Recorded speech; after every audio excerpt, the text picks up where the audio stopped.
Prvič sem bil v Vipavi, dvakrat sem bil tudi v Murski Soboti, dvakrat v Bohinjski Beli, zdaj sem pa v Novem mestu. V Vipavi je bilo zame osebno prvič najtežje, zato ker sem bil čisto na novo. Murska Sobota ni bila težka, Bohinjska Bela je bila že majčkeno bolj težka, Novo mesto pa ni. Kondicijo rabiš ful in to mi je pač všeč, že lahko nabiram. Najbolj všeč mi je bilo pač streljanje, sploh z zračno puško, pa to pač razstavljanje pištole. Boljše na poletnici, ker je več predstavitev pač teh enot pa tega.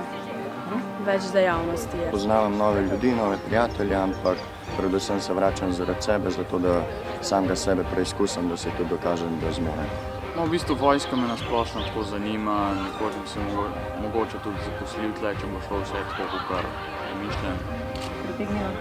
V bistvu sem videla glasbe, se mi je zdela nova izkušnja, gremo probati. Zelo v redu, res to pa moram pohvaliti tudi, da imamo res dobre poveljnike, tudi smo dobili po to. Me to zanima, zato sem se tudi prijavil na tabor. Enkrat je bil že moj brat in sem se pa odločil za to. Streljali smo s puškami, z orientacijo, imeli smo policijske pse tukaj. Imamo zanimive teme, meni je bilo v redu razstavljanje puške in seznavanje z orožjem. Zdaj bo zanimivo s helikopterjem imeti.